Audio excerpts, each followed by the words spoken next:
let's try and highlight the shifting issue that we're having with the Mont-Cenis. We have some old style Maillard cogs here, very square cut on these cogs. The modern cog with the shifting ramps, the modern indexing cog, thinner, a bit thinner, tapered teeth, interesting shapes. We don't see that here, very square cut. We reinstalled the original chain. We're going to show you a series of different chains. We've put some brake resistance on to try and simulate a little bit on the road with some stress. And this is actually normal shifting. And the shifter with the friction lever controls, that's a good shift there that rattles and then shifts. That does seem to drop onto the gear. It may make a noise. We simply back off with our lever.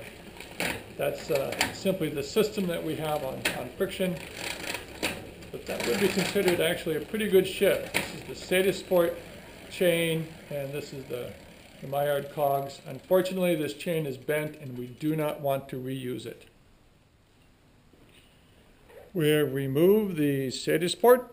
We have now installed a Shimano chain. Normally a good shifting chain. This is the Shimano Hyperglide 7 and 8 speed compatible. Normally shifts well with the indexing systems that it's intended for. But we are having an issue with these old cogs, incompatible here. Once it is in gear, it is riding nice. But under load, if we shift, let's see if we can, that was a good one. That is what we...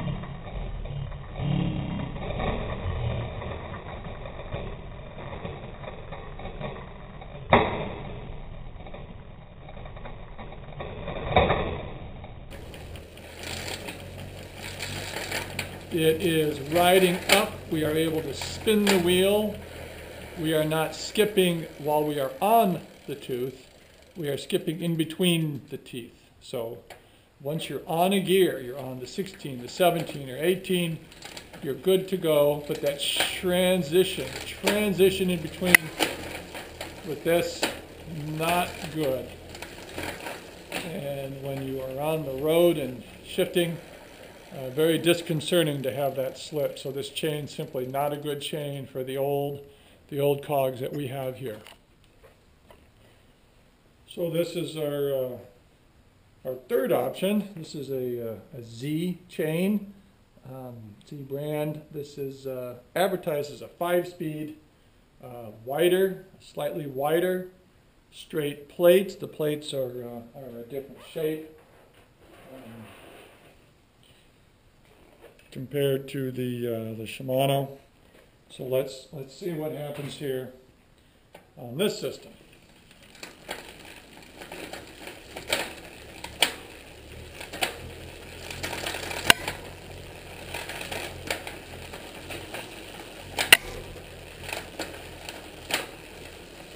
Still that issue of riding in between.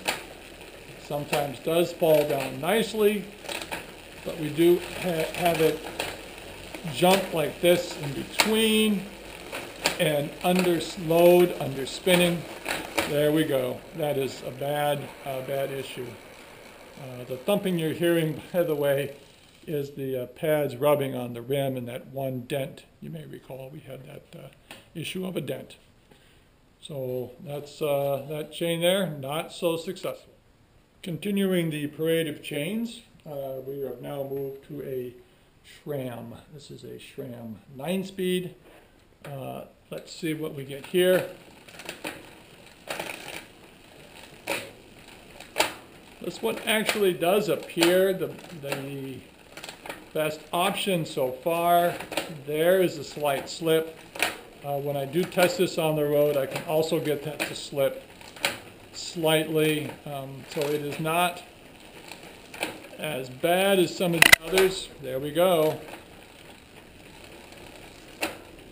We don't like to see that spinning of the cogs underneath the chain like that, but it is still the best option. We'll have to continue searching.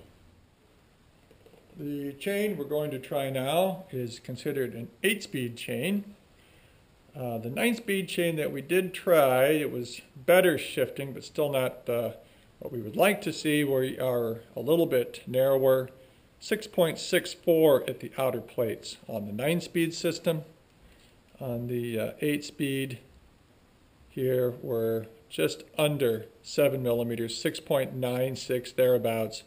So pretty much 7 millimeters at the outer plates. So we are slightly wider with this 8-speed chain. And let's see how this performs. We have a little bit of load on the rear wheel. And it does seem pretty good. We are probably going to need to give this a test drive to really know. We can, there's that slip again. We can get it to slip sometimes, so let's go out and see how this goes. It would be nice to have again our Sadie Sport back, but again the twist in the chain that we saw, that poor chain is dead in the water to us. Another option I would rather not consider is the new cassette system.